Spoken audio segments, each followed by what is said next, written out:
Damai sejahtera Allah ada bersama dengan kita dalam setiap keberadaan kita, keadaan kita. Saya percaya firman Tuhan yang akan kita dengarkan boleh menjadi jawaban buat setiap persoalan kita. Amin. Haleluya. Pada malam hari ini kita akan memeriksa firman Tuhan. Studi kita pada hari-hari ini di dalam kitab Injil Matius pasal yang ke-26. Injil Matius pasal 26 ayat yang kedua, ayat yang ke-17 sampai ayat yang ke-25. Tetapi malam hari ini kita akan lebih fokus pada ayat yang ke-17 sampai ayat yang ke-19 lebih dahulu ya. Saya ingin semua membaca dalam Alkitab masing-masing supaya apa yang kita baca ini benar-benar boleh menjadi berkat buat kita sekalian. Injil Matius pasal yang ke-26, kitab Injil Matius 26 ayat yang ke-17 sampai ayat yang ke-19.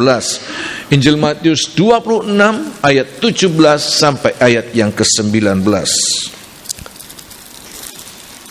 Pada hari pertama dari hari raya roti tidak beragi, datanglah murid-murid Yesus kepadanya dan berkata, "Di mana engkau kehendaki kami mempersiapkan perjamuan Paskah bagimu?" Jawab Yesus, "Pergilah ke kota kepada si Anu dan katakan kepadanya, pesan guru, waktuku hampir tiba. Di dalam rumahmu lah aku mau merayakan Paskah bersama-sama dengan murid-muridku."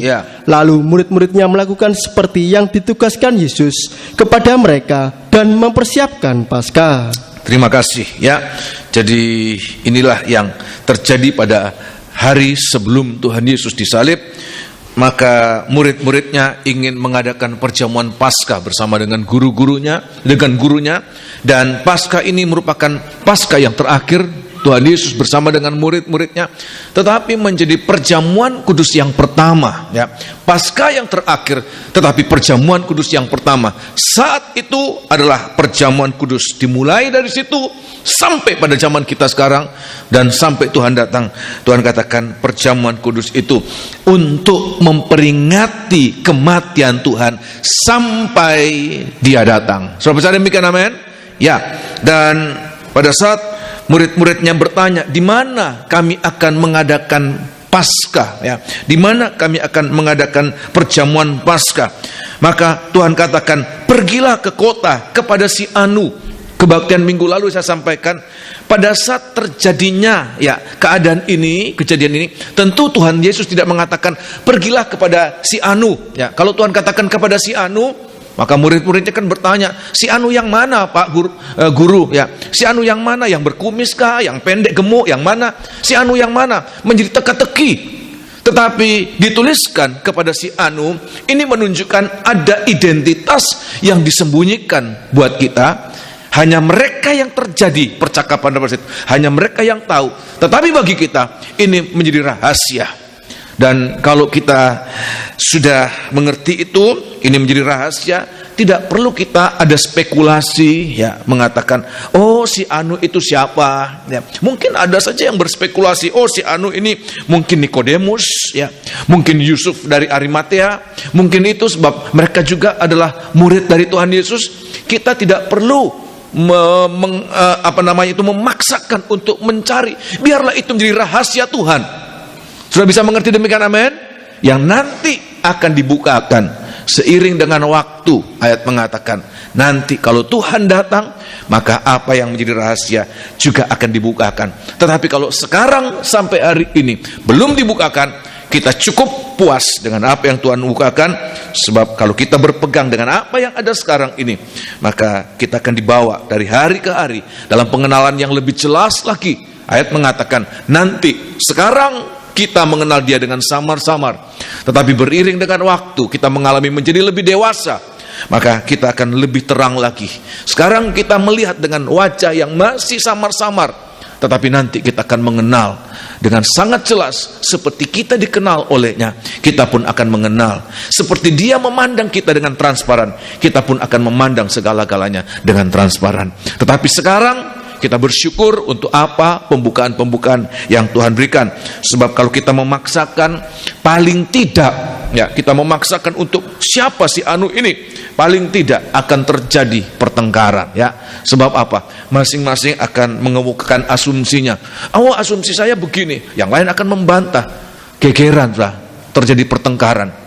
Dan lebih parah lagi, bukannya sekedar pertengkaran, perpecahan dalam tubuh Kristus. Yang lebih parah lagi, mereka akan mengalami kesesatan. Mereka akan sesat sebab mereka menafsirkan menurut pikiran mereka. Oleh sebab itu biar hari-hari ini kita bersabar. Seiring dengan pertambahan waktu, seiring dengan pendewasaan, apa-apa yang rahasia nanti Tuhan akan ungkapkan buat kita sekalian. Amin. Nah, tetapi apa yang saya ingin sampaikan malam hari ini, walaupun baru masih merupakan suatu rahasia disebutkan si Anu, tetapi apa yang saya ingin sampaikan, si Anu ini adalah orang yang dikenal oleh Tuhan. Amin. Kasih, si Anu ini adalah orang yang dikenal oleh Tuhan. Bukan hanya dikenal oleh Tuhan, tetapi Tuhan berkenan kepada dia. Dia dikenal dan berkenan kepada Tuhan. Dia dikenal dan memperkenankan hati Tuhan. Makanya Tuhan ingin ada dalam rumahnya. Pada perjamuan Paskah yang terakhir, pada perjamuan suci yang pertama, Tuhan ingin adakan di dalam rumahnya. Oh, alangkah bahagianya. Di antara begitu banyak rumah-rumah, ada begitu banyak murid-murid Tuhan pada saat itu. Ada begitu banyak yang mau rumahnya dipakai untuk menjadi jamuan Paskah terakhir. Mau, tetapi Tuhan hanya memilih satu orang ini. Dia dikenal dan memperkenankan hati Tuhan. Dan semoga inilah hidup kita. Semoga kita juga dikenal dan diperkenankan atau memperkenankan hati Tuhan. Amin. Kasih. Ya, malam hari ini tema saya adalah berkenan, dikenal dan berkenan kepada Tuhan. Dan semoga kita mengalami itu. Kita menjadi orang-orang yang dikenal oleh Tuhan. Semua mau dikenal oleh Tuhan. Amin. Nah, dikenalnya di sini saya katakan bukannya sekedar dikenal biasa, sebab memang Tuhan mengenal semua manusia. Ya, Tuhan mengenal bahkan sebelum kita lahir. Tuhan sudah mengenal kita jauh sebelum kita dilahirkan. Tuhan sudah kenal kita. Tuhan sudah memilih kita. Dan semua manusia juga dikenal oleh Tuhan. Tetapi tidak semuanya berkenan kepada Tuhan. Semua manusia dikenal oleh Tuhan. Tolong baca satu ayat dalam kitab Perjanjian Lama, Mazmur 139. Kitab Mazmur 139. Tetapi tidak semuanya berkenan kepada Tuhan. Semoga kita yang hadir pada malam hari ini dikenal oleh Tuhan dan berkenan kepada Tuhan. Ya. Kitab Mazmur 139 ayat yang kedua, ya. Ayat yang kedua. Ini Mazmur Daud, ya. Mazmur Daud. Ayat yang kedua mulai, ya. Engkau mengetahui kalau aku duduk atau berdiri. Tuhan tahu semua manusia. Miliaran manusia Tuhan tahu satu demi satu. Tuhan tidak mengenal secara global, ya. Per suku, per bangsa, ya. Per benua. Tapi Tuhan mengenal sekian miliar manusia yang ada hari ini. Bahkan mungkin yang pernah tinggal, pernah hidup di bumi ini. Berapa miliar? Tidak ada yang bisa menghitung dengan tepat. Yang pernah ada di bumi ini sejak Adam, ya. Dan Tuhan mengenal mereka satu demi satu, ya. Engkau mengetahui kalau aku duduk atau aku berdiri. Teruskan. Engkau mengerti pikiranku dari jauh. Engkau mengerti pikiranku dari jauh. Teruskan. Engkau memeriksa aku, ya. Kalau aku berjalan dan berbaring, ya. Segala jalanku kau maklumi. Sebab sebelum lidahku mengeluarkan perkataan, bahkan sebelum aku mengucapkan sesuatu, kita belum ngomong apa-apa, Tuhan tahu apa yang ada dalam pikiranmu. Tuhan tahu apa yang ada dalam hatimu. Ya, teruskan. Sesungguhnya, ya. Semuanya telah kau ketahui, ya Tuhan. Ya. Dari belakang dan dari depan, Engkau mengurung aku, ya. Dan Engkau menaruh tanganmu ke atasku. Terima kasih. Pada saat Tuhan Yesus, ya, berada di bumi ini, ya, berapa kali dia katakan, kenapa kamu berpikir begitu tentang aku? Sebab orang-orang Farisi, orang-orang ahli-ahli Taurat sudah berpikir yang tidak baik tentang Tuhan. Dan seringkali ini yang kita lakukan, saudara. Kita berpikir sesuatu tentang seseorang, ya. Pernah saya membayangkan, enak ya mengetahui pikiran orang, walaupun dia tidak ngomong, kita tahu. Justru tidak enak, karuan kita tidak tahu, saudara. Ya. Kalau kita tahu, semua orang sedang menceritakan, menggosipi kita, ya. Kita lihat orang itu, langling dalam hatinya dia ngomongin tentang saya. Lebih baik kita tidak tahu, biar Tuhan saja yang tahu. Tuhan tahu semuanya. Tuhan tahu. Ya. Dan seringkali kita sudah berpikir salah tentang seseorang. Tuhan tahu segala-galanya. Ya. Bahkan kitab Ibrani mengatakan, ya, bahkan semua manusia itu telanjang di hadapan Tuhan. Tetapi perhatikan, tidak semua yang dikenal oleh Tuhan itu berkenan kepada Tuhan. Dan nanti orang-orang yang dikenal oleh Tuhan tetapi tidak berkenan kepada Tuhan, pada akhirnya Tuhan katakan, aku tidak mengenal mereka, aku tidak mengenal engkau. Oleh sebab itu, biar hari-hari ini seperti Daud mengatakan, kita berada di hadapan Tuhan dan selalu kita katakan, selidiki aku ya Tuhan, selidiki aku ya Allah, kenalah hatiku, kenalah pikiranku, ujilah aku, lihatlah apakah jalanku serong, dan tuntunlah aku pada jalan yang benar. Jangan kita merasa baik, jangan kita merasa benar di hadapan Tuhan, tapi kita mengatakan, Tuhan ujilah aku, selidiki aku Tuhan. Kalau aku kedapatan serong salah, aku mau diperbaiki oleh Engkau. Jangan ngotot, aku yang benar Tuhan, aku yang benar, bukan aku yang salah. Tapi kita katakan, selidiki aku Tuhan di hadapan-Mu. Kalau nyatalah bahwa jalanku serong, tuntunlah aku pada jalan yang benar. Maka niscaya hidup kita nanti akan berkenan kepada Tuhan. Dan Tuhan katakan, aku akan makan dalam rumah-Mu. Amin. Kasih Tuhan akan datang dalam kehidupan kita, dalam hidup kita, sebab hidup kita inilah rumah Tuhan. Tuhan akan berhadirat, bertabernakel dalam hidup kita, dalam nikah kita inilah rumah, ya, dalam rumah tangga kita inilah rumah, dalam jemaat ini, dalam tubuh Kristus itulah rumahnya. Tuhan akan datang tinggal dan makan, ya, dalam perjamuan bersama-sama dengan kita. Oleh sebab itu, biarlah hari-hari ini, inilah yang menjadi kerinduan kita. Kita rindu, setiap kita, semoga kita merindukan malam hari ini kita dikenal oleh Tuhan dan berkenan kepada Tuhan. Amin. Nah, malam hari ini saya akan menyampaikan siapa orang-orang yang dikenal oleh Tuhan dan berkenan kepada Tuhan. Saya mengatakan orang yang dikenal oleh Tuhan dan berkenan kepada Tuhan adalah orang-orang yang menjadi miliknya. Ya, suratan 2 Timotius pasal yang kedua, 2 Timotius pasal yang kedua, kitab 2 Timotius pasal yang kedua, ayat yang ke-19. Kitab 2 Timotius pasal yang kedua. Jangan hanya sekedar menjadi orang Kristen, kita sudah puas, ya. Kita jadi orang Kristen, kita diberkati sebagai hamba Tuhan, kita diberkati oleh Tuhan, kita dipakai oleh Tuhan, kita puas, ya. Tapi pada akhirnya Tuhan katakan, aku tidak mengenal engkau. Ini bahaya. Ini bahaya. Ini Tuhan sudah ajarkan buat murid-muridnya, buat orang-orang, ya, dengan dari mulutnya sendiri. Dan itu semoga menjadi pengajaran buat kita, awasan buat kita. Injil suratan 2 Timotius pasal yang kedua, ayat yang ke-19, ayat yang ke-19, perhatikan. Tetapi dasar yang diletakkan Allah itu teguh, dan meterainya ialah Tuhan mengenal siapa kepunyaannya. Tuhan mengenal siapa apa kepunyaannya. Terima kasih, ya. Dan setiap orang yang menyebut nama Tuhan ini, ya, hendaklah meninggalkan kejahatan. Terima kasih. Semoga kita adalah kepunyaan Tuhan. Sudah menjadi kepunyaan Tuhan, amin. Ya, kita dikenal oleh Tuhan dan kita berkenan kepada Tuhan, sebab kita adalah kepunyaan Tuhan.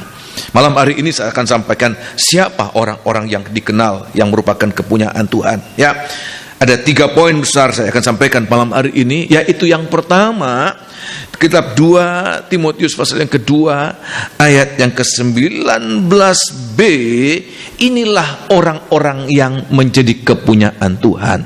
Ulang sekali kita baca, ya. Ayat yang ke-19, tekankan pada ayat yang ke-19b, ya. Ayat yang ke-19b, inilah orang-orang yang berkenan kepada Tuhan. Tuhan mengenal. Ya. Barang ada banyak kali kita kalau lagi banyak duit, ini jeleknya, ya. Beli. Ya. Tidak perlu kita beli. Sebab apa? Ada promo, harganya murah dan kita beli. Kadang-kadang kita beli, kita taruh saja. Ya, kita tidak pernah ingat, ya.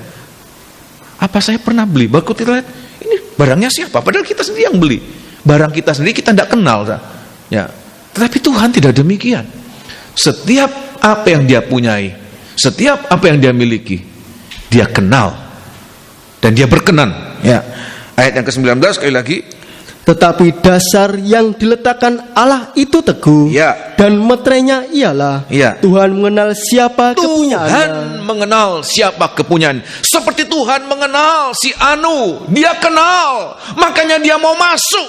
Ya, dia mau mengadakan perjamuan terakhir di rumah si Anu. Dia kenal dan dia berkenan kepada si Anu. Ya, sedemikian kita ya. Teruskan. Dan setiap orang Ya. yang menyebut nama Tuhan Setiap orang yang menyebut nama Tuhan, teruskan, hendaklah meninggalkan kejahatan. hendaklah meninggalkan kejahatan. Siapa orang yang meninggalkan kejahatan?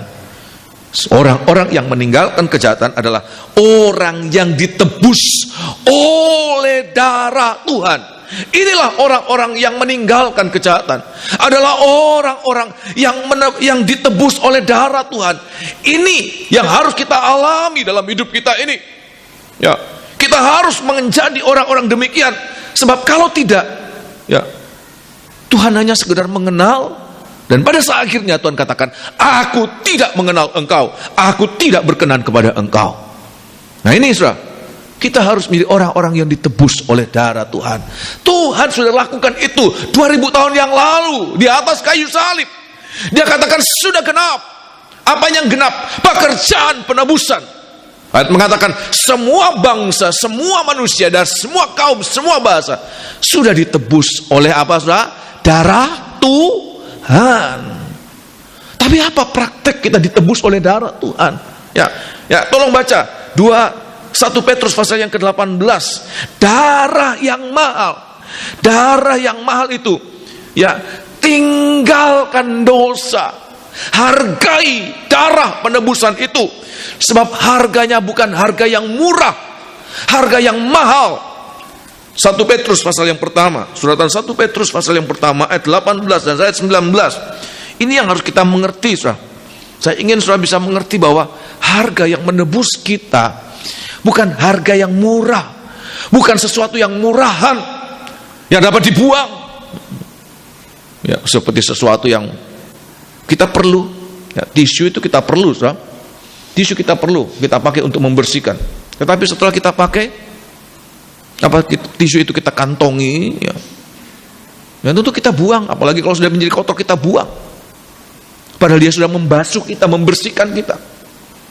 Tidak seperti itu darah Tuhan. 1 Petrus pasal yang pertama ayat 18 dan ayat 19. Sebab kamu tahu bahwa kamu telah ditebus dari cara hidupmu yang sia-sia. Dia dari cara hidup yang sia-sia. Inilah hidup dalam kejahatan. Tinggalkan kejahatan. Tinggalkan kejahatan. Kamu telah ditebus dari cara hidupmu yang sia-sia, yang kamu warisi dari nenek moyangmu itu. Ya. Bukan dengan barang yang fana. Bukan dengan barang yang fana. Bukan pula dengan perak atau emas. Ya. Melainkan dengan darah yang mahal. Darah yang mahal. Kita ditebus oleh darah yang mahal. Teruskan. Yaitu darah Kristus. Darah Kristus. Yang sama seperti darah anak domba. Ya. Yang tak bernoda dan tak bercacat. Terima kasih. Ya. Manusia sejak dilahirkan, manusia itu seperti dikodratkan menjadi hamba. Semua manusia sejak dilahirkan seperti dikodratkan menjadi hamba. Ya. Dan justru manusia itu, Raja Daud mengatakan, dikandung dalam dosa, dilahirkan dalam dosa, dibesarkan dalam dosa, ya, matang dalam dosa, ya, tua dalam dosa. Lanjut apa saudara? Mati dalam dosa. Masuk apa saudara? Neraka. Tetapi Tuhan tidak rela ciptaannya sendiri. Dia menciptakan kita, ya, menjadi hamba dosa, hamba setan. Oleh sebab itu Dia mau menebus kita kembali. Apa-apa yang sudah dikuasai oleh setan, Dia ingin menebus kita kembali. Dan harga penebusan itu bukan harga yang murah. Darah Tuhan, darah Yesus, anaknya yang tunggal, diberikan buat kita demi untuk melepaskan kita dari perhambaan dosa. Untuk kita tetap menjadi hamba, tapi kali ini bukan lagi hamba dosa. Kita menjadi hamba kebenaran. kita menjadi hamba Allah. Ini yang berkenan kepada Tuhan. Dia menebus kita dengan satu pengharapan, supaya kita menjadi miliknya. Zaman dulu memang ada zaman perhambaan, ada budak-budak belian, dan budak-budak itu ya bisa diperjualbelikan. Kalau satu saat nanti tuannya sudah tidak suka lagi, mungkin sudah sakit-sakitan, mungkin sudah atau ya tidak menyenangkan lah bagi tuannya, ya, dibilangin tidak bisa, ya udah dia pergi pasar, dia jual saja. Dan sudah tahu berapa harganya dari budak ini? 30 keping perak. Harga itu yang diminta, ya, diberikan kepada Yudas untuk menjual Tuhan. 30 keping, ya, 30 uang perak. Itu harga seorang hamba, ya. Dan Tuhan membeli kita seharusnya ya dengan harga yang murah, tetapi dia beli kita dengan harga yang mahal. Tidak seharga dengan emas atau perak, tapi dengan harga apa, saudara? Darah. Oleh sebab itu kalau kita menyadari kita sudah ditebus oleh Tuhan, seharusnya kita menghargai darah penebusan itu. Yang tadi dia diperhambakan oleh orang itu, sejak dia ditebus, maka hamba itu tidak lagi punya kewajiban untuk memperhamba diri kepada Tuhan yang lama. Dalam hal ini setan, dalam ini dosa.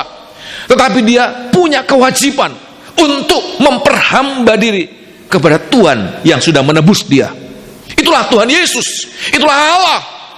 Ya, seharusnya kalau kita menyadari bahwa kita sudah ditebus oleh darah Tuhan, maka kita harus memperhamba diri, membaktikan diri kepada Tuhan dalam segala sesuatu. Apa praktek kita membaktikan diri kepada Tuhan? Tinggalkan apa? Kejahatan. Sebab apa, saudara? Ini harus, saudara. Sebab kalau kita tidak meninggalkan kejahatan, padahal kita sudah ditebus, itu berarti orang ini dikenal oleh Tuhan, tetapi dia tidak berkenan kepada Tuhan. Dia tidak memperkenankan hati Tuhan. Dan biarlah kita hari-hari ini jangan menjadi orang-orang yang tidak memperkenankan hati Tuhan. Kita harus menjadi orang-orang yang konsekuen. Tuhan sudah membayar kita dan harganya lunas, tidak kredit, lunas. Maka kita juga harus spontan memberikan, ini hidupku, jangan dicicil, tapi ini hidupku Tuhan, kuserahkan kepadamu untuk dipakai menjadi hamba kebenaran. Tolong baca Roma pasal yang ke-7, suratan Roma pasal yang ke-7, Roma pasal yang ke-6 lebih dulu ya, Roma pasal yang ke-6. Suratan Roma pasal yang ke-6. Ini yang harus kita kerjakan, saudara. Ayat yang ke-12. Ayat yang ke-12. Ayat yang ke-12. Sejak dia menebus kita dengan darah itu di atas kayu salib. Ya. Kedatangan Tuhan ke dunia ini bukan hanya sekedar menyembuhkan kita, bukan hanya sekedar menolong kita dari masalah kita, ya, tetapi adalah untuk menebus. Ini tujuan Tuhan datang. Supaya apa? Kita terlepas dari belenggu dosa. Dan semua dosa itu punya kuasa untuk membelenggu seseorang, mengikat seseorang.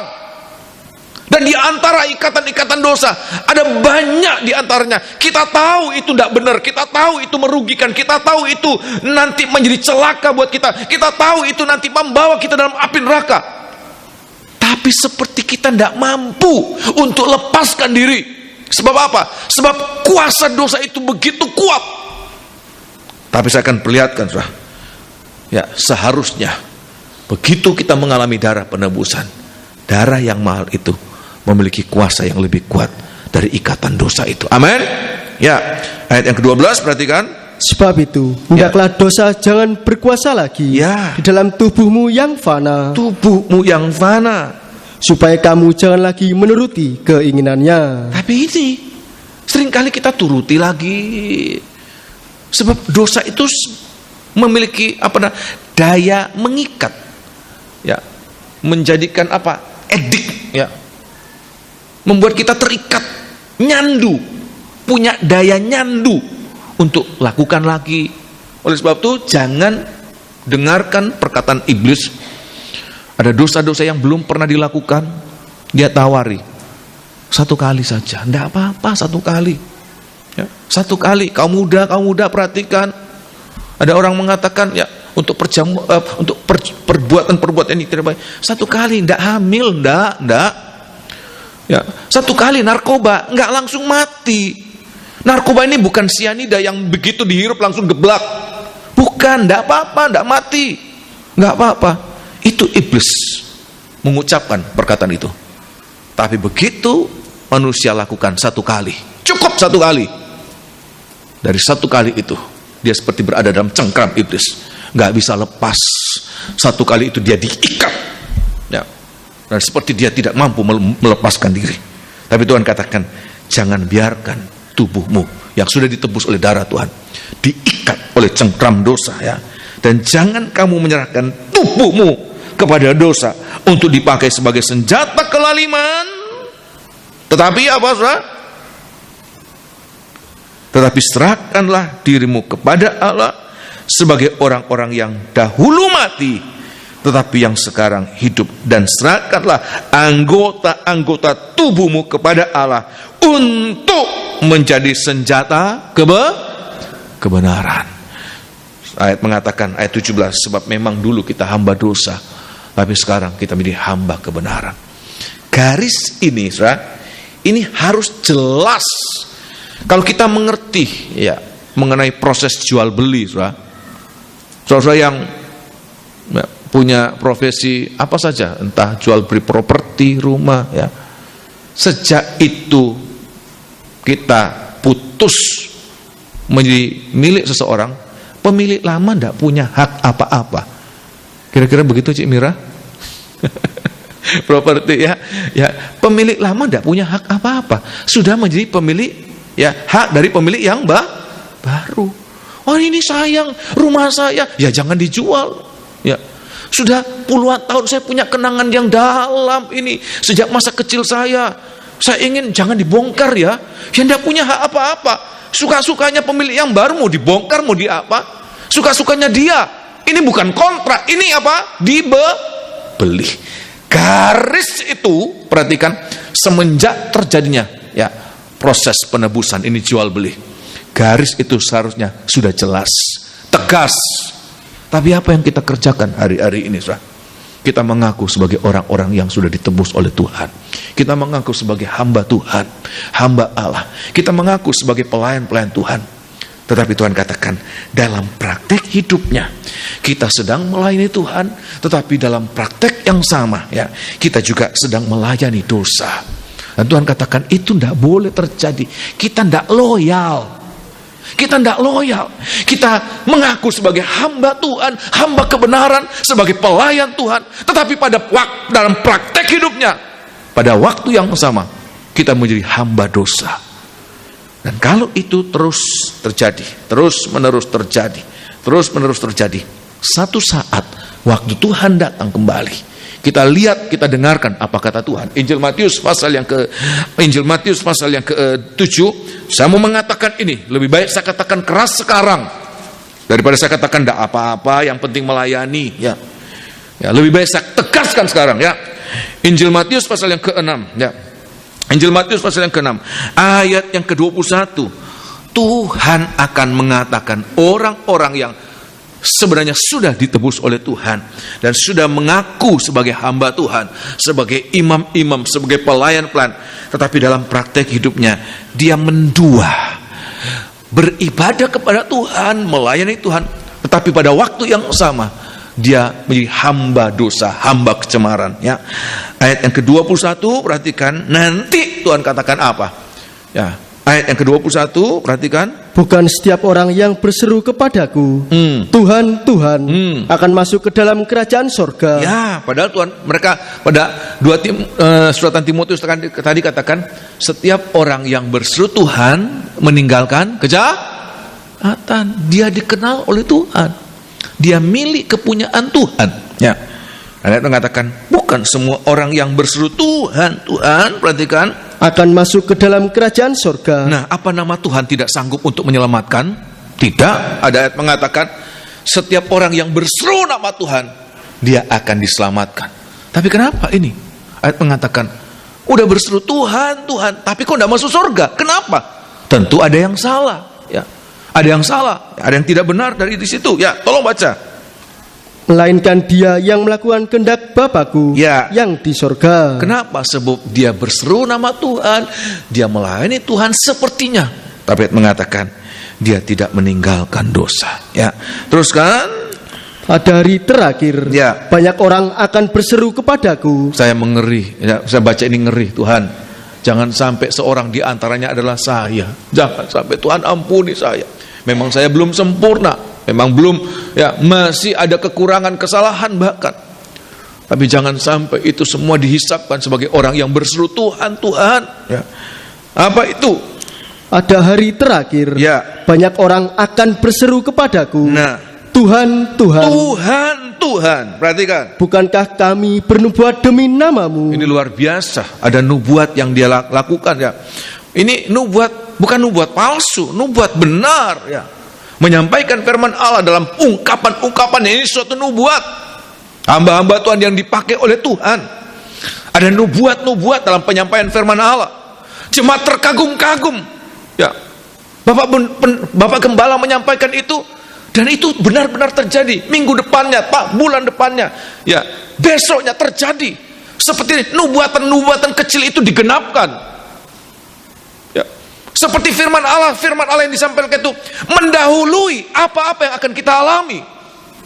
Perhatikan. Tetapi Tuhan katakan, kami bernubuat demi namamu, teruskan. Dan mengusir setan demi namamu. Luar biasa. Mengusir setan demi namamu. Tadi malam, ya, tadi pagi mungkin, ya, saya tak bermimpi menghadapi orang kerasukan setan. Saya berstraf. Tapi kok tapi seperti orang, ya, pada ketindihan, ya. Darah Yesus. Itu saya, Pak, saya mimpi itu lagi berstraf orang kerasukan setan, saya. Ya. Kok alot sekali, tambah lemes saya, ya. Nah, ya, tapi ini mengusir setan demi namamu, lepas setannya, keluar setannya. Berkuasa enggak, Saudara? Berkuasa, ya. Teruskan.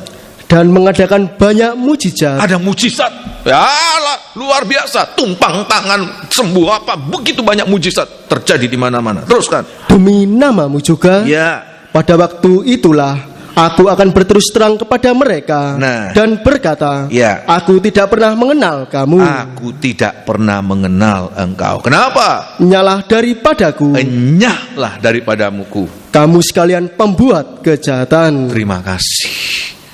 Dia mengerjakan mujizat, dia bernubuat, ya. Tapi Tuhan, pada akhirnya Tuhan katakan, aku tidak mengenal engkau. Enyahlah. Kenapa? Kenapa? Ada sepertinya orang-orang yang dipakai oleh Tuhan. Kenapa? Sepertinya dipakai oleh Tuhan. Tetapi pada akhirnya Tuhan katakan, aku tidak mengenal engkau. Kalau saya membaca ini bukan hamba Tuhan biasa, ini luar biasa ini. Orang-orang yang dipakai Tuhan. Mungkin pendeta-pendeta yang terkenal dengan mujizat, dengan kuasa hari-hari ini. Tapi Tuhan sudah mengatakan pada akhirnya mereka tidak dikenal oleh Tuhan dan tidak berkenan kepada Tuhan. Tidak seperti si Anu dikenal dan berkenan kepada Tuhan. Kenapa? Jawabannya, sebab Tuhan katakan mereka melakukan pekerjaan Tuhan, tapi juga mereka melakukan apa? Kejahatan. Ini sudah perhatikan. Mereka menyebut nama Tuhan, mereka melakukan pekerjaan Tuhan, tetapi pada saat yang sama mereka tidak meninggalkan kejahatan. Ini saya harus mengarahkan ini buat saya, dan juga saya ingatkan buat imam-imam, pelayan-pelayan. Kita melayani bagus, saya senang kalau jemaat Tuhan, kalau imam-imam melayani. Tetapi biar pelayanan kita dibarengi. Sambil kita melayani Tuhan, jangan sampai kita melakukan kejahatan, melakukan hal-hal yang tidak berkenan kepada Tuhan dalam praktek hidup kita setiap hari. Jangan. Ya, saya pernah ditanya oleh seseorang, iya, kalau lihat orang itu hidupnya kayak gitu, tapi kalau pelayanannya, banyak orang diberkati loh dengan pelayanannya, banyak orang dimenangkan loh dengan pelayanannya, apa dia salah? Banyak orang bertobat, banyak orang diberkati dengan pelayanan, walaupun hidupnya seperti itu. Ya, ayat mengatakan, Rasulullah mengatakan, orang itu hanya dipakai oleh Tuhan saja sebagai alat. Orang lain diselamatkan, tetapi dia sendiri tidak diselamatkan. Kenapa? Dia tidak melatih dirinya. Dia tidak menguasai dirinya. Oleh sebab itu Rasul Paulus katakan kepada Timotius, dan oleh sebab itu dia katakan kepada jemaat di Korintus, aku tidak mau dalam melayani Tuhan setelah orang lain diselamatkan, orang lain diberkati, tapi aku sendiri ditolak, aku sendiri tidak diselamatkan. Oleh sebab itu dia katakan kepada anak didiknya Timotius, awasi dirimu, awasi pengajaranmu, supaya benar-benar apa yang kita sampaikan, ya, buat pelayan-pelayan firman Allah, dalam penyampaian firman Allah lebih baik sederhana, tetapi itu menjadi praktek kita, selaras dengan praktek kita, daripada canggih, hebat, tapi orang lihat praktek hidupnya berlawanan dengan apa yang dia sampaikan. Orang lain selamat, dia mengerjakan mujizat, bernubuat, ya, mengusir setan, berhasil, tapi Tuhan katakan, aku tidak mengenal engkau. Rasul Paulus katakan, aku tidak mau, ya, orang lain diselamatkan, tapi aku sendiri ditolak di hadapan Tuhan.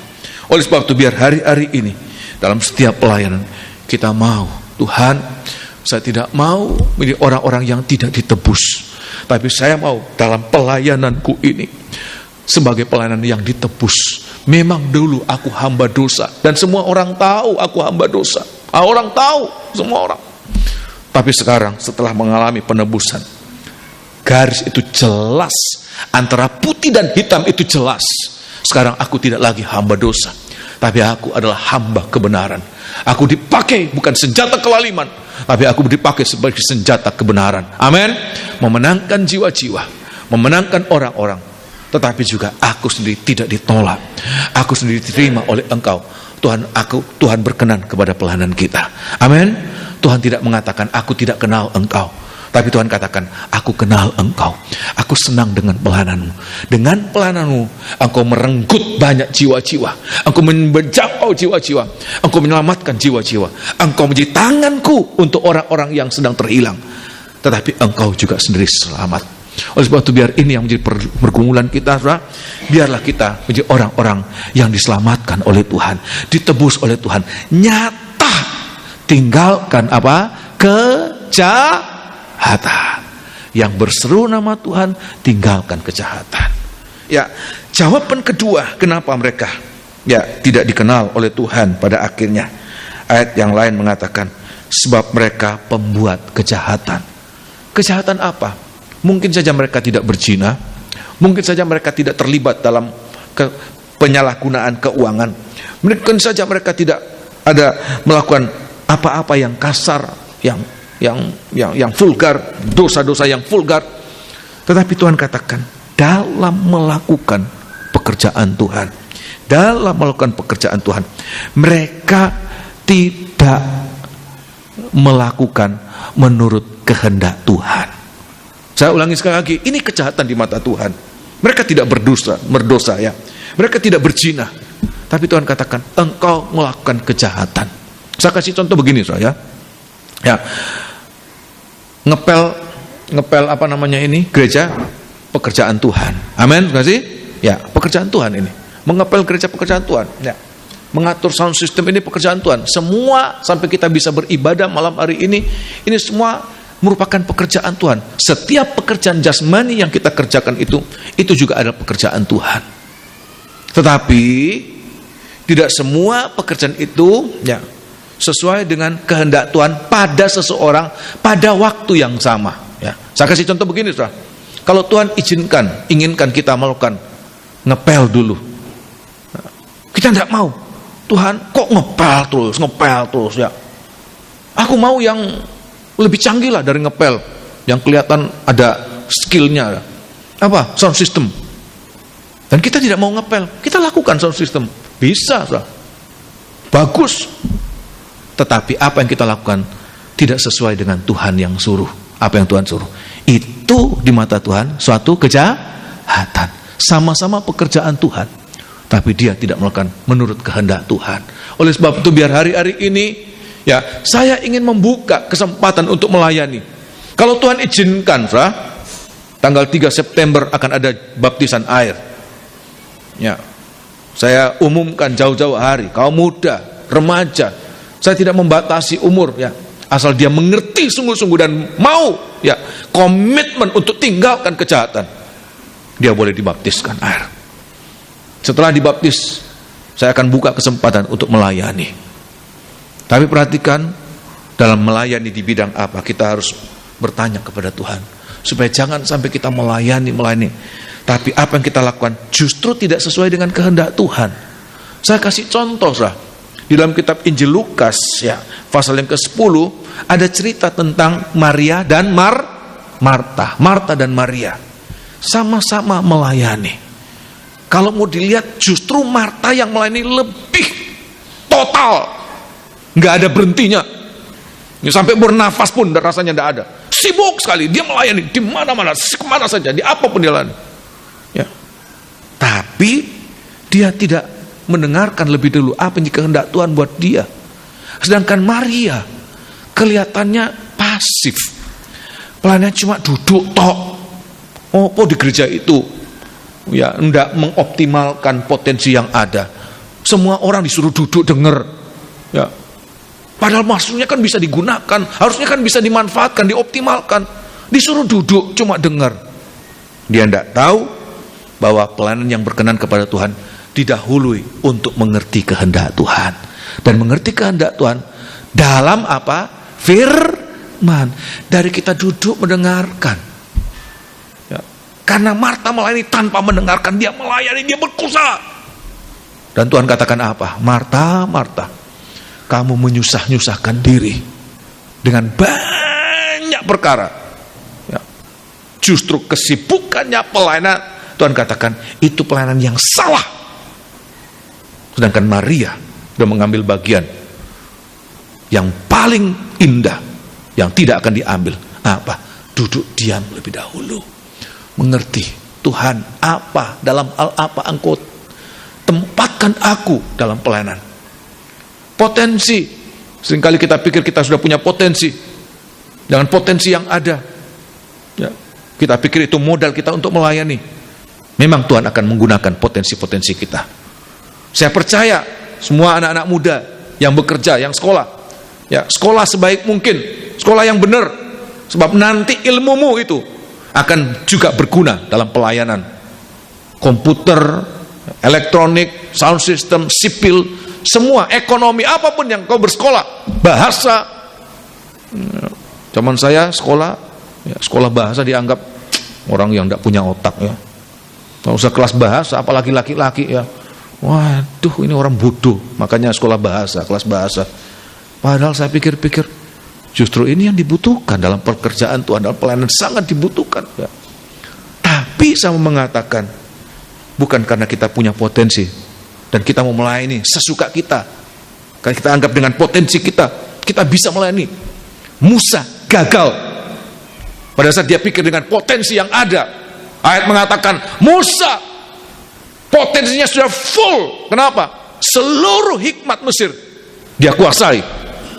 Semua disiplin ilmu dia kuasai. Dari jenjang yang paling rendah sampai jenjang yang paling tinggi dia kuasai. Dia pikir dia sudah sanggup untuk melayani Tuhan. Dia tidak tanya Tuhan. Dia tidak dengar dalam hal apa dia harus melayani. Dan apa yang terjadi, saudara? Gagal dalam pelayanan. Dia bukan membebaskan orang Israel, tetapi dia menjadi pembunuh. Oleh sebab itu biar hari-hari kita mau dengar, Tuhan, apa katamu Tuhan. Terima kasih untuk potensi yang kau berikan. Terima kasih untuk kebiasaan yang kau berikan. Tapi kita mau dengar dulu. Ya, supaya waktu Tuhan izinkan kita melayani, kita tidak ada kebanggaan. Saya melayani bukan karena potensi saya, tapi saya melayani karena anugerah Tuhan.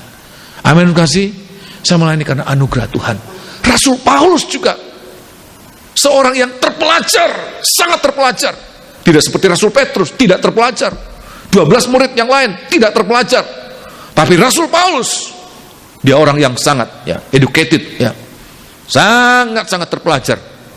Tetapi perhatikan, waktu Tuhan pakai, dia tidak melayani Tuhan karena dia terpelajar. Tapi dia merasakan, aku ini orang yang sampah saja, berdosa. Tapi karena kemurahan Tuhan itu, maka aku diambil olehnya, dipakai olehnya. Bahkan Tuhan sendiri mengatakan, orang ini adalah alat pilihanku yang akan kupakai untuk memberitakan firman Allah kepada banyak bangsa, kepada raja-raja, kepada banyak orang-orang. Dia alat pilihanku. Tapi dia tidak merasakan ada kebanggaan. Tapi dia katakan, aku bekerja keras. Tetapi itu bukan karena aku, tapi kasih karunia yang bekerja di dalam aku.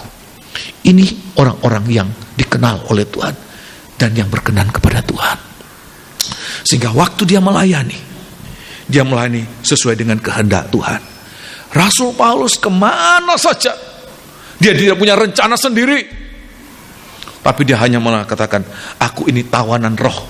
Dari kota ke kota, aku tidak punya rencana. Tetapi biar roh Allah yang membawa dia dari mana ke mana. Dan apa yang harus dikerjakan, roh Allah yang menuntun dia. Sidang jemaat Tuhan yang dipakai oleh Tuhan, yang dikasihi Tuhan, biar kita juga boleh seperti ini. Kita mau melayani Tuhan, apa saja. Tapi jangan sampai pelayanan kita Tuhan katakan, engkau melakukan kejahatan. Kejahatan pertama apa? Sambil melayani, sambil melakukan dosa. Kejahatan yang kedua apa? Kita melayani, tapi kita tidak melayani sesuai dengan kehendak Allah. Oleh sebab itu biar hari-hari ini sebagai orang-orang yang ditebus oleh Tuhan, kita tidak punya rencana, tidak punya keinginan, tidak punya apapun juga. Kita ini cuma budak belian. Kita hanya melakukan apa yang dikehendaki oleh Tuhan, oleh Tuhan yang membeli kita. Amin. Siapa yang membeli kita, saudara? Siapa yang membeli kita? Siapa? Tuhan. Menurut kehendak Tuhan, aku lakukan ini, aku akan lakukan. Kita tidak punya hak untuk protes. Tuhan kok di situ? Ya, kalau yang tidak enak aku. Kalau yang enak-enak itu teman saya. Padahal dia potensinya lebih rendah dari saya, umur juga lebih muda. Tapi kenapa dia? Kenapa saya harus yang ini? Orang yang menjadi hamba hanya mengatakan, ya Tuhan, kemanapun aku utus aku, ke situ aku akan layani. Hamba seperti demikian, itu hamba yang dikenal oleh Tuhan dan yang berkenan kepada Tuhan. Amin kasih, haleluya. Ya, ini jadilah orang-orang seperti Rasul Petrus, Rasul Paulus, orang-orang yang merasakan kepenebusan Tuhan, penebusan dan kemurahan Tuhan, sehingga dia melakukan dengan sebaik-baiknya dan tetap kemuliaan hanya bagi Tuhan saja. Ya, ini yang akan berkenan kepada Tuhan. Dia mengerjakan mujizat. Waktu Tuhan datang, dia berseru, Tuhan, ini aku. Dan Tuhan katakan, masuklah hai hamba yang baik dan yang setia. Ya, ini yang pertama ya. Jadi inilah orang-orang yang menjadi kepunyaan Tuhan. Siapa yang pertama tadi apa, saudara? Orang-orang yang ditebus. Apa praktek ditebus? Tinggalkan dosa. Tinggalkan, bukan hanya berhenti, tapi tinggalkan dosa. Kita tidak lagi diperhamba oleh Tuhan yang lama, tapi sekarang kita harus loyal pada Tuhan yang baru, Tuhan Yesus. Kemanapun dia akan pergi, bawa kita pergi, ke sana aku akan pergi. Ya, ini yang harus kita katakan, Tuhan, apa yang Engkau ingin aku lakukan dan kemana aku akan pergi, itu saja yang akan aku lakukan. Ya, yang kedua, siapa orang-orang yang dimiliki atau dipunyai oleh Tuhan? Yaitu orang yang digembalakan. Ya, nomor satu, ditebus oleh darah Tuhan. Ya, namanya sudah dibeli, ya punyanya dia. Dia berkenan, ya dia kenal dan dia berkenan. Saya mau tanya kepada saudara, mau enggak saudara membeli sesuatu yang saudara tidak suka? Ya, saudara membeli sesuatu yang saudara tidak suka. Ya bisa saja, saudara. Ada teman baik jualan, aku tidak suka sebenarnya. Tapi untuk nolong dia, ya sungkan sama dia, ya terpaksa aku beli. Ya. Tapi habis itu kita geletakkan, ya aku tidak kenal engkau, ya aku tidak mau sama kamu. Tidak, Tuhan tidak membeli kita seperti demikian. Tuhan membeli kita apa adanya. Saat kita rusak, Tuhan membeli kita. Dan Tuhan berkenan kepada kita. Asal apa? Kita konsekuen. Kita sudah dibeli oleh Tuhan, ditebus oleh Tuhan. Kita serahkan hidup kita, seluruh hidup kita, anggota tubuh kita, instrumen apa yang ada pada kita, kita serahkan sepenuhnya kepada Tuhan. Tuhan, ini hidupku, pakailah aku menurut apa yang Engkau mau aku lakukan. Maka kita akan berkenan kepada Tuhan. Kita tidak akan ditolak oleh Tuhan. Amin. Ya, yang kedua, siapa? adalah orang-orang yang digembalakan oleh Tuhan. Ya, kitab Injil Yohanes pasal yang ke-10 ini yang dikenal oleh Tuhan. Ya, dikenal oleh Tuhan. Injil Yohanes pasal yang ke-10, kitab Injil Yohanes pasal yang ke-10. Ya, kitab Injil Yohanes pasal yang ke-10 ayat yang ke-3 melompat ayat yang ke-16. Injil Yohanes pasal 10 ayat yang ketiga, ayat yang ke-14, maafkan. Ayat yang ketiga dan 4 dan ayat yang ke-14. Untuk dia penjaga membuka pintu, dan domba-domba mendengarkan suaranya, dan ia memanggil domba-dombanya masing-masing menurut namanya, Ya. dan menuntunnya keluar. Ya, luar biasa. Ya, teruskan. Jika semua dombanya telah dibawanya keluar, Ya. ia berjalan di depan mereka, Nah. dan domba-domba itu mengikuti dia, Ya. karena mereka mengenal suaranya. Ya, teruskan. Ayat yang ke-14. 14. Akulah gembala yang baik, Perhatikan. dan aku mengenal domba-dombaku, Aku mengenal domba-dombaku. dan domba-dombaku mengenal aku. Sudah? Ini Tuhan itu gembala dan kita adalah kita miliknya. Saya kasih gambaran sederhana, Saudara, ya. Di belakang saya ini gambar domba-domba, ya. Ini cuma potret kecil dari penggembalaan, ya. Cuma berapa ekor? Saudara hitung coba berapa? Cuma berapa ekor, Saudara? Ya. Saudara lihat di sini, ini domba-domba. Mukanya sama, ya. Besar-besarnya sama, modelnya sama. Ya. Tapi ayat mengatakan, gembala itu dia kenal. Ya. Setiap ekor domba itu seperti punya nama sendiri. Dia kenal. Enggak mungkin kalau ada 100 orang dia kenal namanya. Kata dia mengenal namanya itu artinya dia mengenal sampai pada karakternya, kelebihan dan kelemahannya. Dia kenal setiap ekor domba itu, dia kenal. Dia mengenal. Ya. Dia tidak hanya mengenal mukanya, tidak tahu namanya. Tahu namanya, tidak kenal mukanya bagaimana. Oh, kamu tahu nama ini, tak pikir siapa, ya. Ya, tapi dia kenal nama-namanya by name, ya. Dia kenal sampai pada karakternya, kelemahan dan kekurangan dia kenal. Kalau ada 1000, kalau ada puluhan ribu, dia kenal semuanya. Sudah? Luar biasa. Inilah penggembalaan. Inilah yang harus kita alami hari-hari ini, Saudara. Kita harus menjadi orang-orang yang digembalakan oleh Tuhan, Saudara.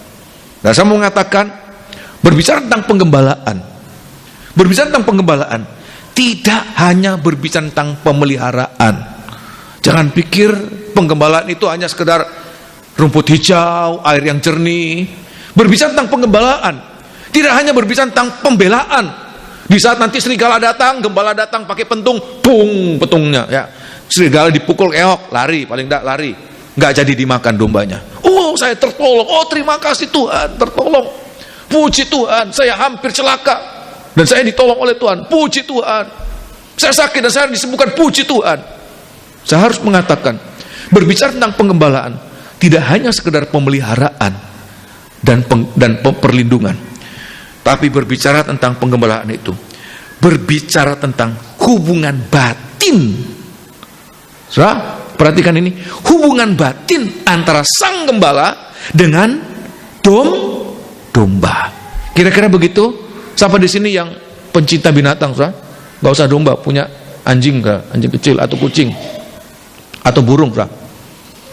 Kalau kita menggembala, kita punya itu tidak hanya kita beri makan, tidak hanya kita lindungi dia, ya. Tapi tanpa kita sadari, seperti terjalin Saudara? Hubungan batin kita, ya. Kalau dia rasa sakit, kita rasa sakit juga, Saudara, ya. Itu yang Rasul Paulus katakan, ya. Pekerjaanku setiap hari adalah mengurus jemaat-jemaat. Kalau ada yang sakit, aku rasa sakit remuk. Kalau ada yang tersandung, aku rasa juga sakit. Sedemikian, Saudara. Oleh sebab itu disebutkan, gembala itu mengenal domba-dombanya. Bukan hanya mengenal domba-dombanya, tapi juga sayang berkenan kepada domba-dombanya. Semua mau mengalami demikian, amin? Ya, sedemikian. Jadi tidak hanya sekedar memberi makan, melindungi, tapi ada hubungan batin yang kuat. Saya sendiri ya bukan pencinta binatang, tapi saya melihat orang-orang yang mencintai binatang begitu. Lebih baik dia tidak makan daripada anjingnya tidak makan. Sampai begitu, ya. Lebih baik dia mengalami apa daripada peliharaannya itu sampai disakiti. Kalau dia ini kamu jatuh, dia jatuhkan diri.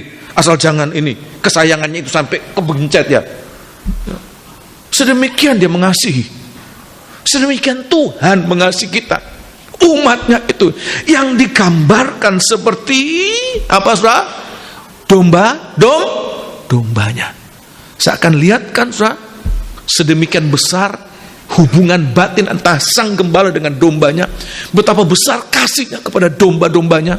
Tolong baca Injil Yohanes pasal 10 ini. Ayat yang ke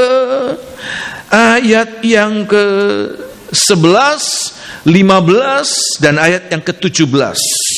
Yohanes 10 ayat 11, 15 dan ayat yang ke-17.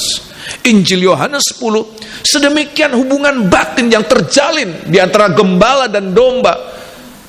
Saya membaca ini dan merenungkan ini, Tuhan, jauh dari saya. Sebelum sampai begitu, jauh. Padahal itu yang dituntut oleh Tuhan.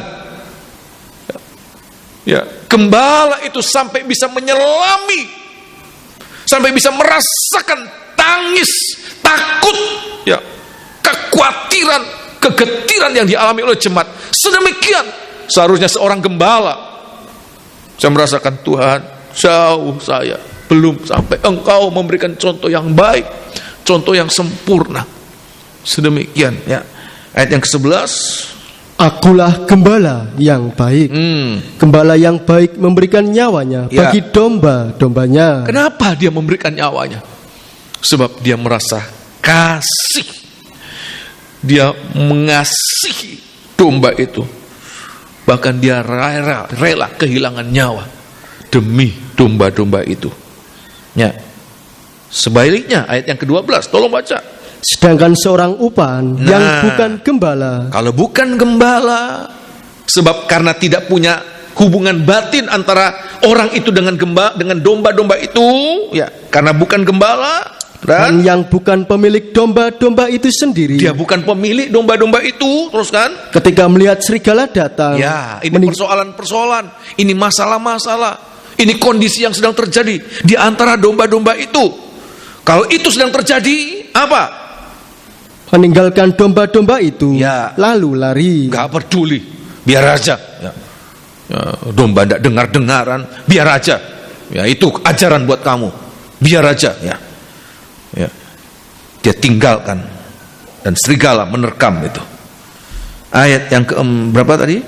17, 15 dan 17. Sama seperti Bapa mengenal aku, ya, dan aku mengenal Bapa, ya, dan aku memberikan nyawaku bagi domba-dombaku. Ayat 17. Bapa mengasihi aku, oleh karena aku memberikan nyawaku, ya, untuk menerimanya kembali. Terima kasih. Kalau Allah itu begitu mengasihi dan peduli dengan kita, sampai ayat mengatakan dia memberikan nyawanya buat kita. Sedemikian dia mengasihi kita, dia memberikan nyawanya buat kita. Harusnya timbul pertanyaan dalam kita. Ya, kalau Allah begitu peduli dengan kita sebagai orang-orang yang digembalakan oleh Dia, harusnya timbul, apa timbal balik yang harus saya lakukan untuk Dia? Dia begitu peduli, bukan hanya memberi makan, bukan hanya sekedar melindungi kita, tapi Dia rela mati untuk kita. Dia rela mati untuk kita. Jadi pertanyaan, apa timbal baliknya? Apa yang sudah kita lakukan untuk kepeduliannya yang besar itu? Apa, saudara? Nah, saya membaca ayat ini, ada 3 paling tidak yang harus kita lakukan kepada Tuhan. Dia gembala, ya, yang baik, ya, untuk Dia mengenal kita dan berkenan kepada kita. Yaitu yang pertama, Injil Yohanes pasal 10 ayat yang ketiga. Tolong baca ayat yang ketiga. Untuk Dia penjaga membuka pintu, dan domba-domba mendengarkan suaranya. Dan domba-domba mendengarkan suaranya. Dan Ia memanggil domba-dombanya masing-masing menurut namanya dan menuntunnya keluar. Terima kasih.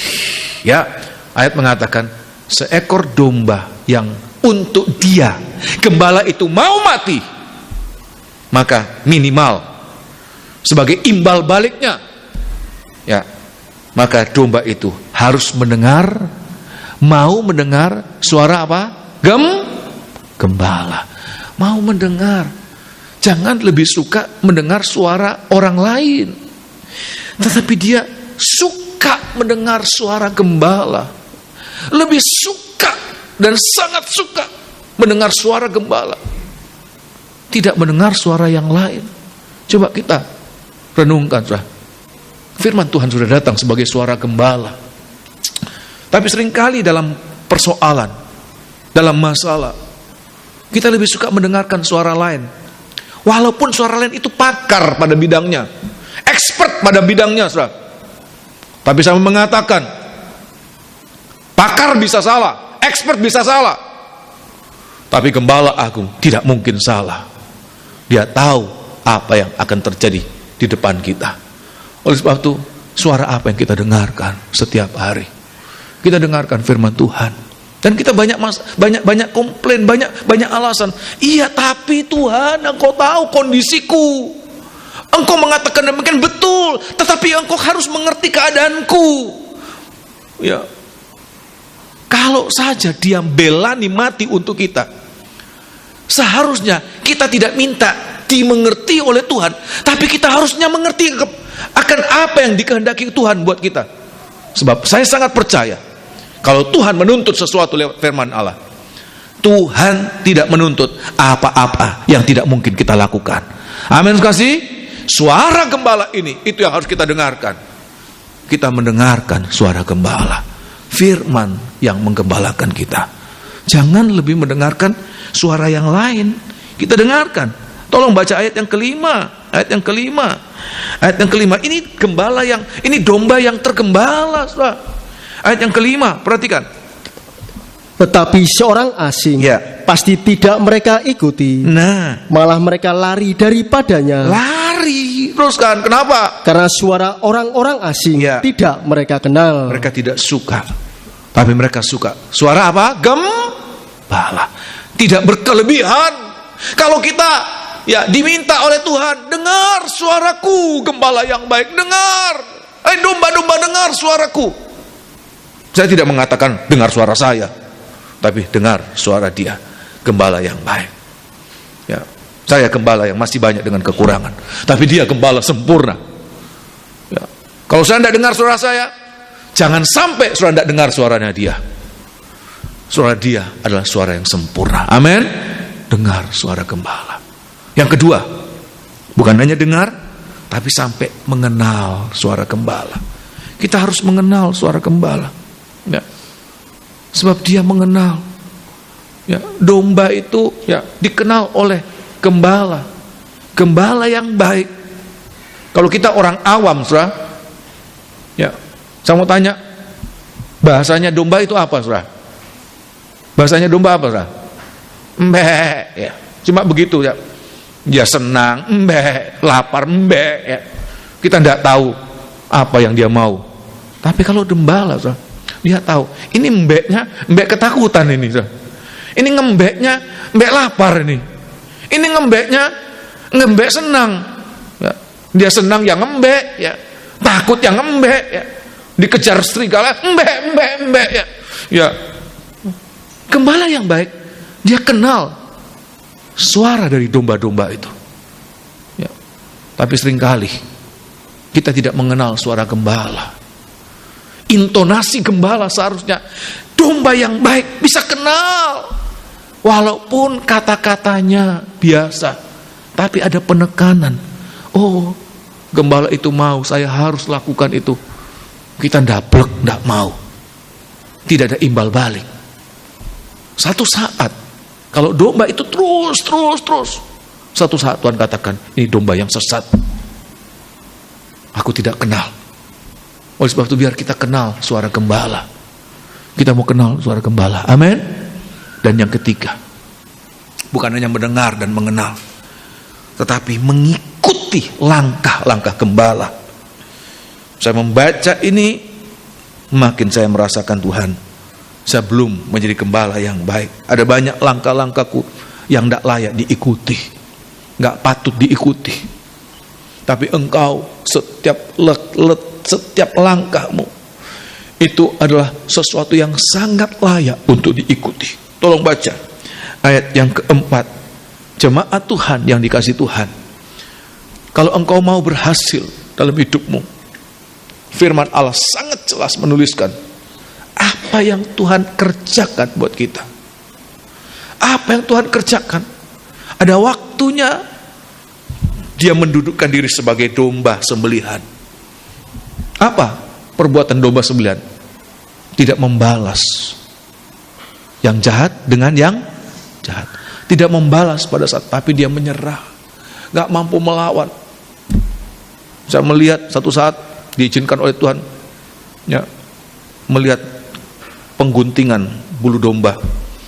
Jangan sampai kasihan, domba-dombanya sampai begitu lama, kram mungkin kakinya, waktu dia dilepas jalannya sampai rubuh-rubuh. Aduh, saya kasihan, kasihan sekali, ya. Enggak berontak, diam sedemikian, ya. Tolong baca, ya, ayat yang keempat.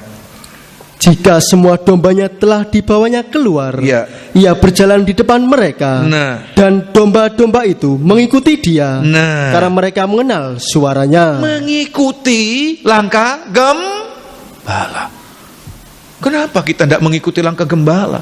Kita tidak mengenal suara gembala. Tuhan katakan kalau kamu ditampar ke kiri kanan, apa saudara? Wah, itu kan bukan konteksnya, banyak saja. Itu kan dulu. Oh, sekarang ya enggak, saudara. Tampal ini ya kasih ini, tampal ini ya ini lagi, ya. Apa jadinya, saudara? Ayat mengatakan dia dipukul, dia dibunuh, dia diapa? Dia tidak membuka suaranya. Itu langkah gembala. Itu contoh gembala. Saya melihat, oh Tuhan, perbuatanmu, perilakumu itu contoh gembala sempurna. Tapi kita belum mampu. Tapi kita, kalau ada kerinduan, Tuhan yang akan memampukan kita. Kalau kita ikuti langkah-langkah gembala. Langkah-langkah gembala. Gembala tidak mungkin membawa domba-dombanya pada jalan yang sesat. Tapi dia akan membawa kita hari demi hari ke tempat yang paling aman, ke tempat yang paling indah. Ayat mengatakan, ke mata air kehidupan. Amin, kasih. Kalau kita mengikuti langkah gembala ini, tolong baca kitab Wahyu. Ini orang-orang yang akan berkenan kepada Tuhan. Kita tidak ditolak oleh Tuhan, tetapi Tuhan akan membawa kita di mana tadinya dia berada. Kitab Wahyu pasal yang ke-7. Oh, haleluya. Wahyu pasal yang ke-7. Sebab ayat yang ke-17, ya, ayat yang ke-17, kita akan dibawa di tempat-tempat tidak ada air mata, tidak ada ratap tangis. Ayat yang ke-7, ya. Sebab anak domba yang di tengah-tengah tahta itu akan menggembalakan mereka, dan akan menuntun mereka ke mata air kehidupan. Apa itu mata air kehidupan? Mata air yang tidak pernah akan kering. Sumber dunia akan kering. Apapun yang ada di dunia ini, semuanya akan habis. Bahkan ilmuwan sudah memperkirakan matahari, ya, sumber energi yang tidak akan habis. Ada satu saat matahari akan expire, habis. Tapi mengatakan kita akan dibawa pada sumber yang tidak akan kering. Sumber yang tidak akan kering, ya. Itulah air kehidupan, ya. Mata air kehidupan. Teruskan. Dan Allah akan menghapus segala air mata, ya, dari mata mereka. Suruh mengikuti langkah gembala, amin. Menuntun kita. Kita akan dibawa. Ya, semakin kita mengikuti langkah gembala, semakin kita dekat dengan sumber kehidupan itu, sumber air kehidupan. Dan saudara tahu di mana sumber air kehidupan? Kitab Wahyu mengatakan di tahta Allah. Wahyu 22, di tahta Allah. semakin kita ikuti langkah gembala, semakin kita dekat dengan kerajaan surga, semakin kita dekat dengan tahta Allah, semakin kita merasakan sukacita, semakin kita merasakan kebahagiaan, semakin kita jauh dari air mata kegagalan, air mata apapun juga. Tapi semakin kita merasakan, oh Tuhan, terima kasih Tuhan, nggak salah, Engkau menuntun aku ke tempat-tempat yang terbaik, yang tidak pernah saya bayangkan. Kita tinggal mengikuti saja. Domba, setiap kali dia membuat jalan, perhatikan ini penting, setiap kali domba membuat jalan, setiap kali itu dia pasti akan mengalami kesesatan. Domba tidak bisa membuat jalannya sendiri. Setiap kali dia ambil keputusan menurut keputusannya sendiri, dia akan mengambil keputusan yang salah. Setiap kali dia membuat jalan, setiap kali itu dia berada pada jalan yang sesat. Tapi kalau dia mengikuti langkah gembala, setiap dia berada pada kebenaran, sampai pada kesempurnaannya. Amin, kasih. Haleluya. Umat milihannya, umat kepunyaannya, seperti orang ketebusannya yang merupakan hamba yang ditebus, seperti domba ya gembalaannya. Tapi yang ketiga ini saya akan perlihatkan seperti jenjang tabernakel, ketebusan itu pelataran, penggembalaan itu ruangan suci, dan yang terakhir ya siapa kepunyaannya itu ya. Kitab Wahyu pasal yang kedua, pasal yang ketiga, atau kitab Injil Yohanes lebih dulu ya. Injil Yohanes pasal yang ketiga, ini yang berkenan kepada Tuhan. Ini kepunyaan yang berkenan kepada Tuhan. Tuhan kenal dan Tuhan berkenan kepada kepunyaannya. Siapa dia, saudara? Siapa? Ya. Siapa, saudara? Mempelainya. Ya. Ini tidak sama dengan saya sampaikan di Tanah Toraja, ada mempelai yang tidak berkenan kepada mempelai prianya, saudara. Sebab apa? Pada saat menikah, mempelai prianya tidak kenal dia. Ada satu ya, ditutupi gini ya. Ini adat dulu ya, ditutupi. Jadi ini seperti beli apa? Kucing dalam karung, saudara. Ya, bawa dia pikir Ribka, saudara. Ya, tutup ya. Begitu tuh, bukan Ribka, saudara. Siapa? Lea. Ya, kepunyaannya, tapi dia tidak berkenan ya, nggak dikasihi. Betapa menderitanya istri yang tidak dikasihi. Sudah jadi istri tapi tidak dikasihi. Kita tidak demikian. Amin. Kita adalah mempelai yang dikasihinya, miliknya, dan juga yang dikasihinya. Amin, kasih. Ya. Injil Yohanes pasal yang ketiga, Injil Yohanes pasal 3 ayat yang ke-29, ayat 29. Yang empunya mempelai perempuan ialah mempelai laki-laki. Sekali lagi, ya. Yang empunya mempelai perempuan ya, ialah mempelai laki-laki. Teruskan. Tetapi sahabat mempelai laki-laki ya, yang berdiri dekat dia dan dekat, yang mendengarkannya sangat bersukacita ya, mendengar suara mempelai laki-laki itu. Terima kasih. Semoga ini kita boleh merasakan. Terima kasih Tuhan. Nomor satu, kita sebagai orang-orang yang ditebus oleh Tuhan menjadi hamba kebenaran, bukan hamba ya kecemaran, bukan hamba dosa tapi hamba Allah. Yang kedua, kita menjadi domba-domba gembalaannya. Maafkan, bukan domba yang sesat. Kenapa? Nggak mau dengar suara gembala, nggak mengenal suara gembala, nggak ikut langkah gembala. Tapi kita mendengar, mengenal, dan mengikut. Sebab dia membawa kita makin hari makin dekat dengan tahta Allah. Yang ketiga, kita adalah kepunyaannya. Ya, kepunyaannya. Kalau hamba, perhatikan, kalau hamba, ya, berapa hamba dalam satu rumah, saudara? Kalau dia orang kaya bisa banyak. Kalau gembala, berapa domba, saudara? Banyak. Tapi saya mau mengatakan, kalau mempelai, berapa, saudara? Satu-satunya. Ya. Tidak poligami, saudara. Satu-satunya. Ya. Itulah kita. Menjadi satu-satunya milik kepunyaannya. Kita seperti merasakan kita orang yang cuma satu, spesial. Ya. Dan apa yang dilakukan oleh mempelai pria surga untuk kita? Dia mengenal kita, dia mengasihi kita, dia kenal kekurangan kita, Dia tahu kelebihan kita, tapi juga dia tahu kekurangan kita. Kitab Efesus pasal yang kelima, suratan Efesus pasal yang kelima, perhatikan, ya. Efesus pasal yang kelima sebagai bagian-bagian terakhir, ya. Efesus pasal yang kelima, oh luar biasa, ya. Efesus pasal yang kelima, ayat yang ke-25, dia mengasihi kita. Maafkan, jangan jadi ya mempelai yang tidak dikasihi, ya, tapi menjadi mempelai yang dikasihi, ya. Ayat yang ke-25, perhatikan. Hai suami, ya, kasihilah istrimu sebagaimana Kristus telah mengasihi jemaat. So percaya demikian, amin. Dia mengasihi kita, amin. Walaupun jemaat ini jemaat kecil, Tuhan mengasihi kita. Dengan keadaanmu Tuhan mengasihi kita. Ya, teruskan. Dan telah menyerahkan dirinya baginya. Untuk menguduskannya. Untuk menguduskannya. Sesudah ia menyucikannya. Ya. Dengan memandikannya dengan air dan firman. Air dan firman Allah. Teruskan.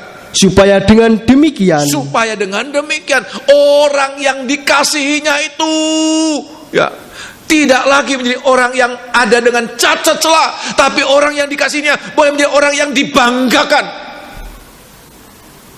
Ini istriku yang kukasihi. Betapa bangganya seorang suami kepada istrinya. Ini istriku yang dikasihi. Padahal notabene ini dari orang yang tidak karu-karuan. Tapi ayat mengatakan dia mengasihi kita. Dia menyerahkan dirinya bagi kita untuk menguduskannya, memandikan dengan air dan firman, supaya kita ditempatkan di hadapan dia tanpa cacat. Terus kan? Supaya dengan demikian ia menempatkan jemaat di hadapan dirinya dengan cemerlang, tanpa cacat atau kerut, atau yang serupa itu, tetapi supaya jemaat kudus dan tidak bercela. Nah, ini yang Tuhan kerjakan buat kita. Tuhan menyucikan kita dengan apa, saudara? Air firman Allah. Tuhan memandikan kita dengan air firman Allah. Hari-hari ini kalau Tuhan gerocok kita dengan air, waduh, lama ya di situ, firmannya 1 jam lebih, nggak kuat aku, nggak tahan aku, terlalu lama. Ya namanya orang mandi, saudara. Masa mandi 1 tetes ya mandi airnya banyak, firman Allah. Kenapa? Ya salah kita banyak, di mana-mana kesalahan kita, di pikiran, di perbuatan, di hati, masa lalu kita, masa kini kita. Dan Tuhan mau membasuh kita dengan air firman Allah. Tuhan membasuh kita. Dan Alkitab mengatakan firman yang menyucikan kita. Seringkali firman yang sangat keras, sangat tajam. Jemaat mau mendengarkan ini, amin. Ayat mengatakan, kitab Wahyu pasal yang ketiga, kepada jemaat yang terakhir. Ada 7 jemaat di akhir zaman. Itu menunjukkan gereja Tuhan dari zaman ke zaman. Sejak zaman pertama sampai zaman terakhir Tuhan mau datang. Itu jemaat Laodikia, itu jemaat yang paling bobrok. Kalau jemaat-jemaat yang lain, 6 jemaat yang lain, Tuhan katakan, aku tahu kekuranganmu, tapi ada kelebihan. Tapi khusus buat jemaat di Laodikia, enggak ada kelebihan apa-apa. Semuanya kekurangan. Tapi Tuhan katakan apa? Siapa yang kukasihi, kutegur dan hajar. Itu firman yang menyucikan, menegur kita dan menghajar kita. Lalu kita mengatakan, relakan dirimu dan bertobatlah. Ada banyak kali kita tahu kita salah, tapi waktu datang teguran, nggak rela kita. Iya, aku tahu aku salah, tapi menegurnya nggak rela aku. Tegurnya terlalu keras, Tuhan, tajam, Tuhan, kasar bahkan. Aku ndak rela, aku tahu aku salah, tapi aku ndak rela. Bisa bertobat nggak, saudara? Nggak bisa bertobat. Ya. Tapi kalau kita rela, ya Tuhan, ini konsekuensi kesalahanku. Apapun yang Engkau katakan, mau dimaki pun, walaupun Tuhan tidak mungkin memaki kita, Dia santun, keras, tetapi tidak brutal. Ya. Ya. Dia santun dalam melakukan teguran-tegurannya. Ku tegur, ku hajar. Untuk apa? Sampai satu saat jemaat Tuhan itu, ayat mengatakan, tanpa cacat dan celah. Ditegur halus, ndak bisa. Setengah kasar, ndak bisa. Keras, ndak bisa. Mau diapakan orang demikian? Ya. Tetapi kalau kita, ya Tuhan, teguranmu itu, biar itu membuktikan bahwa Engkau mengasihi aku. Kalau sudah masih merasakan teguran Tuhan, bro, itu bukti Tuhan mengasihi kita. Amin. Ya, tolong baca sebagai ayat-ayat terakhir. Kitab Wahyu pasal yang ketiga. Wahyu pasal yang ketiga. Wahyu pasal yang ketiga. Ayat yang ke-19. Ini teguran yang paling keras dari 7 jemaat ini. Jemaat ini, ya, Tuhan tegur paling keras. Sampai Tuhan katakan apa? Aku mau meludahkan. Kamu itu seperti muntah. Kamu itu seperti ludah mau tak lepeh. Ya. Mau aku muntahkan aja. Coba, oh Tuhan kok kasar ya. Ya. Katanya sayang, tapi kasar. Tapi kita dengarkan apa kata Tuhan. Ayat 19. Barang siapa ku kasih, ia ku tegur dan ku hajar. Ku tegur, ku hajar. Sebab itu relakanlah hatimu, ya, dan bertobatlah. Terima kasih. Semua rela hati untuk ditegur. Kalau Tuhan sudah peduli, ya, mau biar kamu mau jatuh, mau hancur, mau apa, gak peduli. Itu berarti Tuhan gak peduli lagi dengan kita. Tapi kalau masih datang teguran, Tuhan tiap kali datang kok keras, kok kasar bahkan Tuhan. Saya mengatakan itu bukti Tuhan mengasihi kita. Sebab Dia mau supaya kita adalah orang-orang yang nanti akan bersekutu. Dia masuk dalam rumah kita, ya, kita masuk dalam rumahnya, ya, kita di dalam Dia, Dia di dalam kita, tidak bisa dipisahkan. Begitu kuat, tidak terpisahkan dengan apapun juga. Ini orang-orang yang dikenal dan dikasihi Allah, berkenan kepada Allah. 3 pribadi. Mulai tingkat pelataran, ruangan kudus, bahkan ruangan maha kudus. Mempelai wanita itu seperti berada pada tingkat yang terakhir, tingkat yang paling tinggi, ruangan maha kudus. Di sana mempelai wanita Tuhan berada. Haleluya. Inilah firman Allah, semoga menjadi berkat buat kita sekalian. Ya, kita bangkit berdiri. Kita akan nyanyikan satu lagu.